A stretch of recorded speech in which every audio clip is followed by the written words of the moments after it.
Today we're visiting the great and beautiful Bryce Canyon, Utah, which happens to be 4 miles from where I live.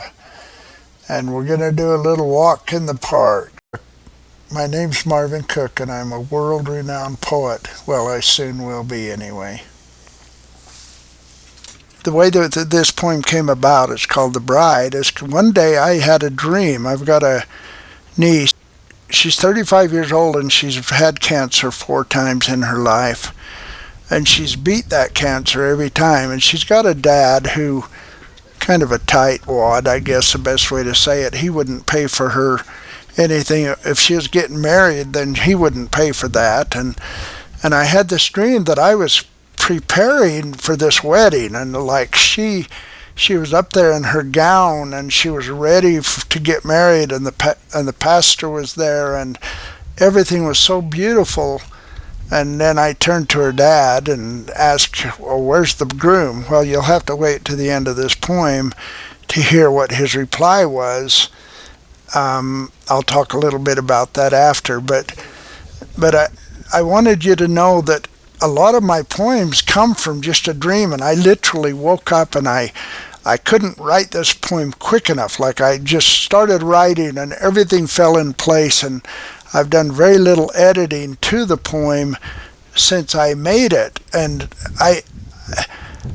if you want to follow this process of making some poems, be free to follow along with me. And also, I invite you to send me ideas and make comments down below.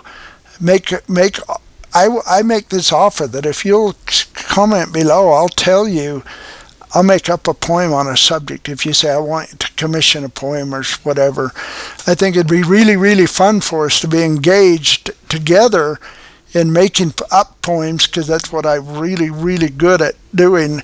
Back in 2020, on September 25th, I got the gift of poetry, and it just comes natural. It's almost as easy as breathing. So subscribe if you'd like to follow along, and please share this with other people, and for sure comment below and I'll do a poem for you. We've been planning this wedding for quite a long time on her dad's patio without him spending a dime. We've ordered the decorations and even a large cake, and we've planned it so perfectly without a mistake. We've invited all the guests and told most everyone, and we've ordered the music and planned all the fun and dancing and singing and laughing with glee. And to all of our family, it's going to be free. Now that all the fine guests did finally arrive, this party resembles the bees in a hive. And the pastor is at the altar, and I know he is ready, and all of the decorations are looking so pretty. And the bride is standing up there in her new wedding gown, and the only thing she's missing now is her crown. The band has begun to play all of their tunes, and I swear we bought over 1 million balloons. I'm such a great uncle, and my wife's a great aunt, and we've been planning this wedding and want now to grant them the freedom and give the family the room and time now to go out there and find her a groom.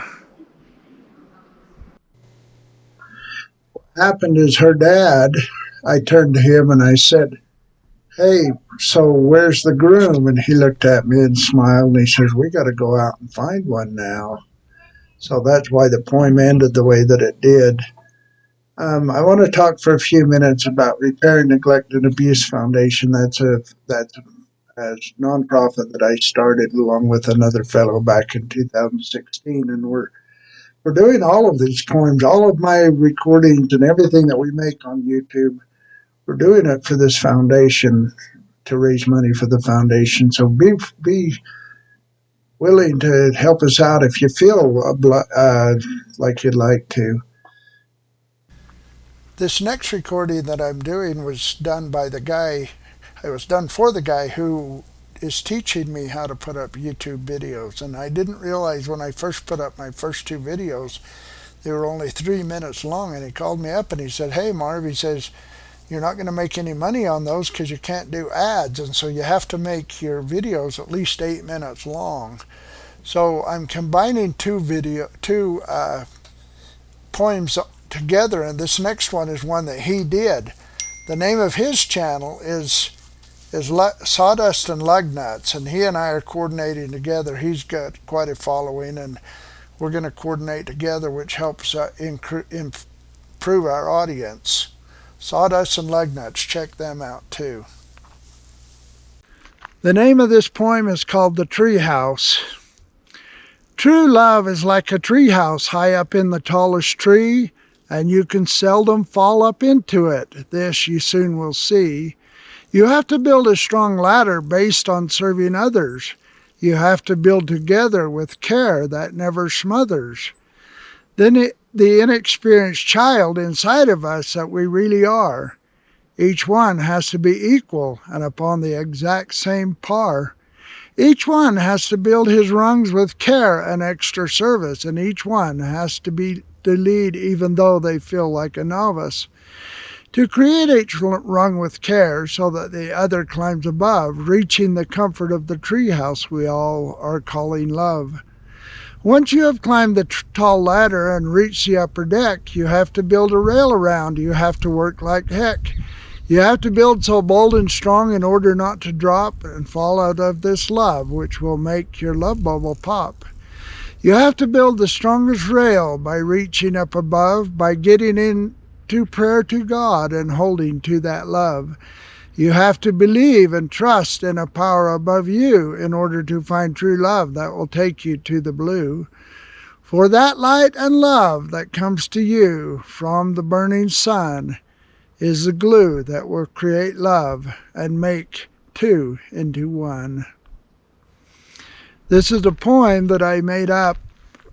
I have a really close friend named Clayton, and he told me about a sermon that he gave in church. He was called upon to talk in his church, and he gave a sermon, and it was about a treehouse. And when he told me about this, I created this poem based upon his story that he gave in church. He commissioned me to write this poem, and I will write a poem for anybody for a nominal fee. I'll write you a poem. If you have a subject or something that has happened interesting in your life, you can commission me to write a poem. So follow along. You'll enjoy the ride as we go through this series of poems. I'm doing right now a series called Slim the Cowboy. So Google that and you'll be able to see how many I've done. Thank you very much, and God bless.